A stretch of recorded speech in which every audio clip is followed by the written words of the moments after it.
Salut à tous et bienvenue pour cette nouvelle vidéo. On va continuer à travailler le chocolat aujourd'hui. On va faire une petite pièce montée, on va faire tout simplement une poule. Dans cette vidéo, il y aura des passages un petit peu techniques. Je vais vous montrer comment on fait le moulage, mais on va pas y aller trop fort. Let's go! On va déjà commencer par jeter un œil sur les croquis. Nous, ce qui nous intéresse pour le moment, c'est la base. Donc pour la structure, rien de plus simple, il nous suffit juste de faire un œuf. On va commencer par lustrer notre moule. C'est le fait de frotter avec un coton. Le mieux, c'est le coton démaquillant parce qu'il ne vous laisse pas de petites peluches dans le moule. Ça permet de faciliter le démoulage et d'avoir un chocolat qui soit beaucoup plus joli, bien brillant. Je remplis maintenant mes moules de chocolat à ras-bord et je viens les tapoter avec le manche de mon triangle pour permettre de chasser les bulles d'air.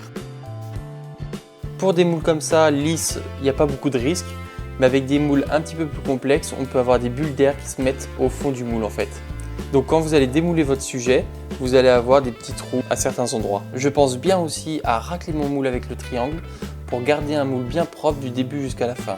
Et si je laisse du chocolat prendre, refroidir, quand je vais faire la deuxième couche de mon moule, le chocolat qui a refroidi, qui a durci, il va retomber dans mon chocolat chaud qui est juste en dessous, dans mon cul de poule. Je le retourne ensuite sur une feuille de papier cuisson.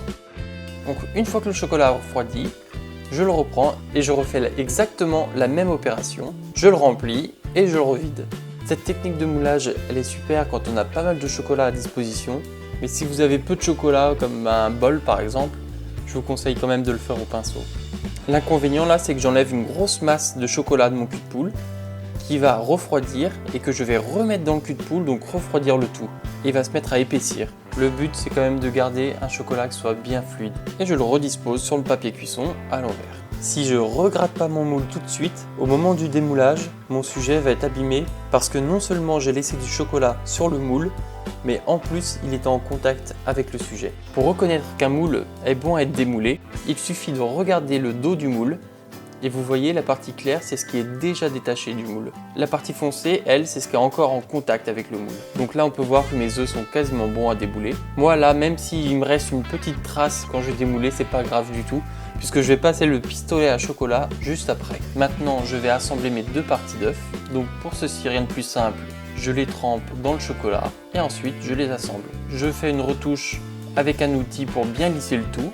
En temps normal, j'aurais pas une caméra à recadrer, la jointure aurait pas autant de défauts.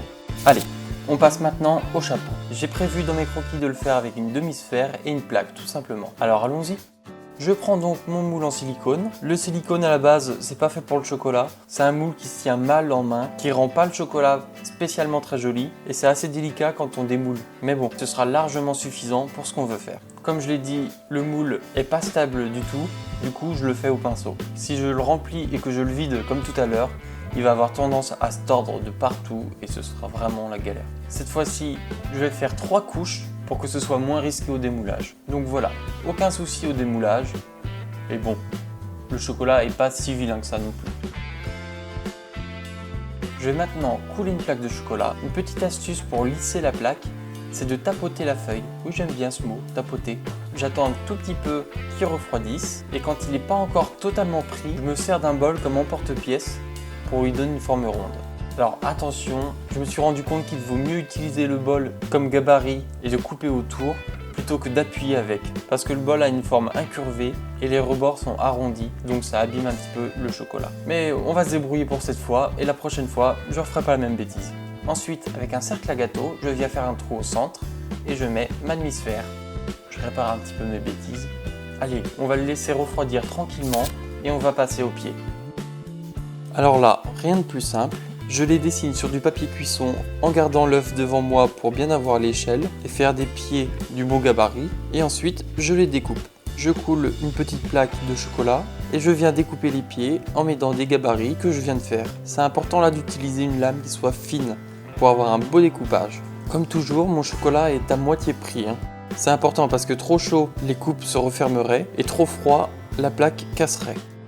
Je vais en profiter pour commencer les lunettes. Bon, je peux faire qu'une lunette. Je vais faire la deuxième sur une autre plaque. Je fais pas la même bêtise qu'avec le bol. Cette fois-ci, je m'en sers comme gabarit et je découpe autour.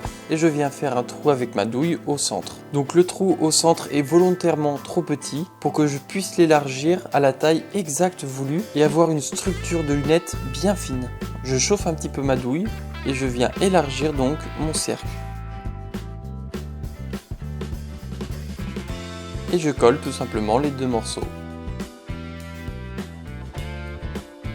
Allez, on va reprendre nos pieds qu'on a coulés auparavant. Je vais les coller à l'aide d'un cornet. Avec un triangle que je chauffe, je viens aplanir le dessous de l'œuf et je le colle au pied tout simplement. Je reprends mon cornet pour bien solidifier le collage. Maintenant, il nous reste les ailes.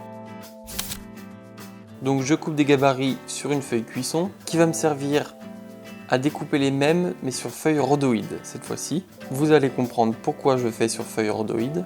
Je coule mon chocolat dessus, je le lisse bien et ensuite je le mets dans ce qu'on appelle des gouttières. C'est ce qui nous sert, vous savez, à donner la forme aux tuiles aux amandes. Bon là, c'est pas vraiment une gouttière, je l'ai trouvé en grande surface. À la base, c'est pour faire pousser des baguettes. Donc je place maintenant mes ailes dedans. Alors voilà pourquoi j'ai utilisé du rhodoïde. Vu que la feuille cuisson est très légère, la feuille serait retombée sur la gouttière d'à côté. Maintenant que mes ailes ont bien refroidi, je les démoule et je vais les coller sur mon œuf. Je lui ai déjà mis le chapeau, je suis désolé. J'ai complètement oublié de filmer. Mais c'était juste un test, on va l'enlever plus tard. Maintenant que notre petite poule prend forme, on va lui donner un petit coup de pistolet à chocolat. Donc je l'ai déjà utilisé dans d'autres vidéos, rappelez-vous. Pour ceux qui ne les ont pas vues, c'est juste un moyen pour recouvrir la pièce de chocolat et avoir quelque chose de bien net, bien propre, qu'on ne voit plus les traces et qui sera donc beaucoup plus joli à regarder.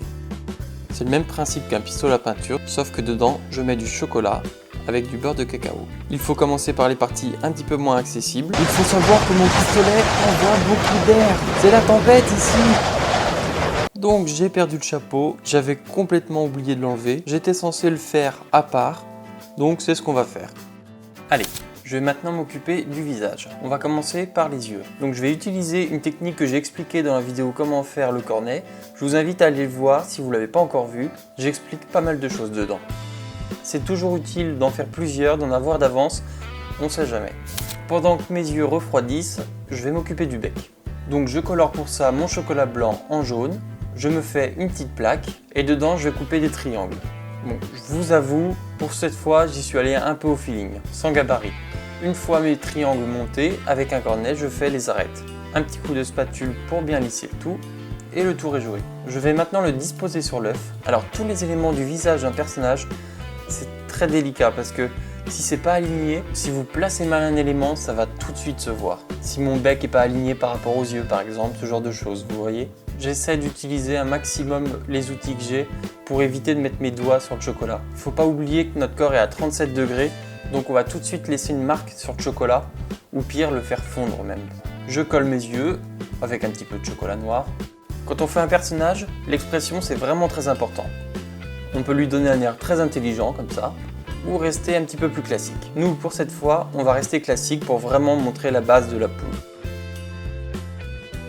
Je fais un premier petit aperçu des lunettes pour voir où les lunettes vont être en contact avec le bec et savoir où je mets le chocolat pour les coller. Alors maintenant qu'on est au printemps, les températures commencent un petit peu à remonter et du coup les éléments sont un petit peu plus longs à coller. Sachant que là je pose un élément qui n'est pas calé, qui est juste posé sur le bec, c'était long.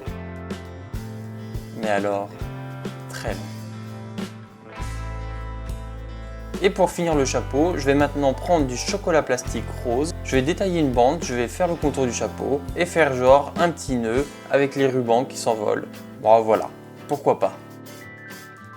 Et voilà, notre poule est désormais terminée.